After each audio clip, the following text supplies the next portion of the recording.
Hey everybody, Christian from Treasure Town here, and I'm really excited because today we have a rare video in the sense that I got these coins back from PCGS after about 6 months or so I've been waiting on them for a long time. I graded a bunch, I think it's like 17 or 18 world coins, and if I'm being totally honest, normally I try not to look at the coins, but I was at an internship at Heritage at the time that the grades came back, and I have looked at them, but anyways, I'm gonna be excited to show you what we got. There's some really valuable stuff in here. There's some others that didn't work out quite as well, but a lot of really neat numismatic items awaiting. So yeah, let's crack this thing open and see what we got.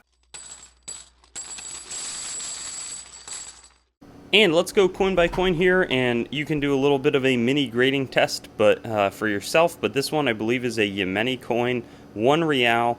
It's a pretty nice coin, and I think it's from 1925, and I want to say that, well, I'll just show you the grade. Mint State 66, yep, 1925, 1 real. I wasn't sure if this was going to be like Mint State 63, but it came back really nice. Had been housed in flips for a long time. It's got a little toning on it, and it's one of the higher pop coins for the type. I submitted 2 of these, and this one, believe it or not, looks nice on the back. Really nice on the front, and it earned a Mint State 66 plus. So the question for me is, like, how will I end up selling these? My best guess, I might send it to Heritage or another world coin auction. Probably would be Heritage, which I also do auction representation. So if you want to send your coins and maybe get better rates, you can contact me. But here we've got a 1 rupee coin from India. Now I forget which ones were in what grades. I know that this one looks like if there was going to be a 62, I would think that this might be the 62, though it's tough to see, but just not super lustrous, and it is a 62, so it probably wasn't worth sending that one in for grading, but it's not the worst thing, not the worst outcome. After that, let's see what a higher grade one is going to look like. Nicer luster on the reverse, and then here, you can see just a little grading thing. Far more luster, less baggy fields, and this one is going to come back Mint State 64. So British India, we see King George V, who is the king and the emperor of India, King of Britain, emperor of India. They would relinquish that control, I think, in 1947. That's when there was independence for the Indian nation, and obviously then they took imp off of all of their coinage. But this next one, I thought I purely did it for the toning, and maybe it wasn't really worth doing that, but I just think that it's a beautiful coin, and look at that color on it. I mean, it's like a gorgeous rainbow. And I'm not sure, I could see the toning being kind of common on these Morelos pesos. They're only 10% silver. But I just found, like, I bought this in a collection, and I just thought it was too cool to pass up. So, anyways, Morelos peso. After that, we got another coin that I sent in for TrueView. This one was cleaned, and that did not surprise me, but it's from, like, New Guinea, Papua New Guinea, basically, or the modern, or, like, the old version of Papua New Guinea, AU detail.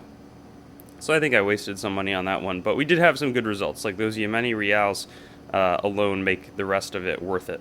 So, anyways, this is some cool coins from different countries. Like something like that, I don't think any auction houses really want that sort of material, so I might just hang on to it and sort of put it in the personal collection. And probably going to do the same thing with this coin, which is probably like XF detail. Yeah, it is XF detail. French Indochina, but I mean, look how cool that is, just for the toning alone. It's not like this is a, like a artificial toning. These things tone naturally. It's just that the toning is a little too, or the coin's a little too cleaned up. But the true views are really pretty. Probably wouldn't have been. I could have found somebody to take nice photos for $10, but at the same time, this one. Tell me what you think of this grade. It is a Haitian 1881 gourd, and it's going to be an AU detail clean coin. Knew that it was going to be details, but it's a pretty valuable coin, and I think there are a fair amount of fakes out here. So I think I'm glad that I was able to procure it with the authenticity guaranteed on this one. And the Haitian coinage, I don't know, I think it's really cool in a lot of cases. So glad to have that one. Also, you know, I have to figure out the next steps in terms of what I'm going to do with these in terms of selling them, or probably just put them away in storage. This one I was a little bit surprised by the grade on. So over here, 1 peseta from Spain, and over here, you know, looks pretty nice on the front. Well, I should have seen all of those hairlines, actually. I submitted this before I did my internship with Heritage Auctions, and I think I got a little bit better at grading at the internship. I would not have submitted this thing. Tooled AU detail, so I guess, like, I mean, maybe that's those, like, little lines, but I think it may be referring to, yeah, I'm sure that's what it is. Well, I'm not sure. I'm not an expert. And that's sort of a fun thing that I openly admit. Like, I know coins pretty well, but I'm not always an expert. The tooling, you know, is probably going to, like, touch up the design in cases, but it more looks like there's marks, like, in the fields that maybe I wouldn't think originally would have been tooling, but you never know. 1919 British India 1 rupee. You know, value-wise on these, I'll try to be updating approximate values in the corner of the video, and I think that this is maybe like a $60, $65, maybe $70 coin. Maybe it's a little higher, though. The world coin market has been really strong recently, and glad that I think it was on the mix of getting them, you know, it was an okay idea to get them graded. Here we've got a Cuban Libertad, 1 peso, 1953. I'll do a little guess the grade. You can tell me what you think on this one.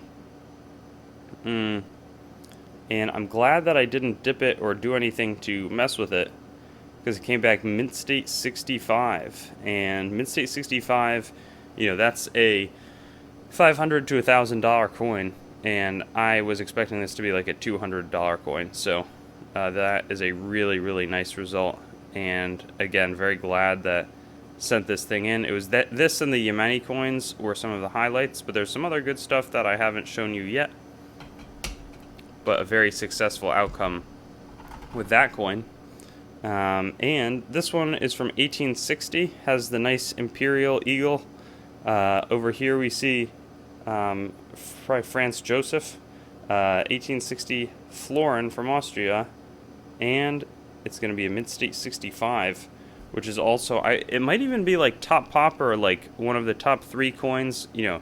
So this is one of the 3 nicest coins for this coin type, graded by PCGS, and it's a nicer coin again than I expected when I sent it in. Very clean. I think I thought some of the fields were chatter, but pretty original looking in the sense that, yeah, I didn't dip it or anything. So sort of a nice look to it. This next one probably didn't need to get sent in. Colombian coin, 5 decimos. As you can see, 83.5% silver. 1882. I think it has a pleasing look to it. It's VF25, so I don't know. I saw some pretty strong sales results on eBay and thought that it would be beneficial to have it in the holder. So we'll see if that ends up paying off when I turn around and try to make a sale on it. After that, we've got this coin, which was a disappointing outcome. 1 mace, 44 candarines from the Gyeongnan province, but there's a chop mark, so it's fine detail. I missed the chop mark on it. Oh, is that it right there?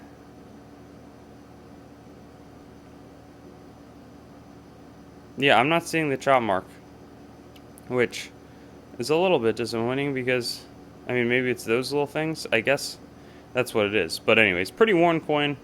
Still, though, at the end of the day, it's not the worst thing to have graded Chinese coins. They've been very strong. And this one was a cool outcome, 1954. I have like a few more of these dimes. And isn't that a gorgeous coin? It's a proof-like strike, 66 cameo, and it's a key date. So not sure what the value is on it, but I think it's minimum like $80, but could range up to like 150 to the right person. Maybe those values are way out of line, but I think that's sort of what I was speculating. And then this coin, I just wanted to send it in. Like, I don't think I could get more than like $5 for it if it was raw. Maybe that's not true. And I thought I could get a lot more for it if it was graded. So I sent it in. The interesting thing is they had some rule where they couldn't have like non-silver 50 centimes coins, 1 franc, so they made it under the Chamber of Commerce to get around that. But this one graded Mid-State 64, so I think it was like, for the $28 I spent to get it graded, I think it's worth maybe like 40, 45 bucks now. But it could be lower than that, but it could be higher than that as well. And then lastly, this one unfortunately came back cleaned. I thought that it was going to be clean, but I wasn't sure if that was striking. Well, actually, I'm seeing very clear hairlines right there. But it's a 1951 Tibetan Chinese coin, AU detail 10 serang. And again, I thought that it was too cool to not send in for grading. And again, all of these came back genuine. Last time I sent in world coins, the 2 best coins in there came back fake, and that was a massive disappointment. So I'm pretty glad, I think, overall with these results. 17 coins, 17 real ones, a few more clean than I would have liked, but we also have some close to top pops, you know, not necessarily quite there, but we've got some big silver coins, some you know, some fun toners, and a ideally fun video out of it as well. So now I'm gonna have to get the thumbnail together. I think the Cuban coin's definitely gonna go on top. Cuban, nice right there. Here's some of the larger silver coins gonna get this spotlight, and I'll see you on some of my future videos. Thanks for watching the video. Be sure to like, comment your thoughts, and subscribe to Treasure Town, and get in touch with me on Instagram, Facebook, and Twitter. Also, check out my website, treasuretowncoins.com, for news and updates related to the channel and collectibles in general. Lastly, there's a link tree in the description with links to all of my other sites, as well as some affiliate links that can support the channel. But with that being said, have a great day, and I'll hope to see you on some of my videos in the future.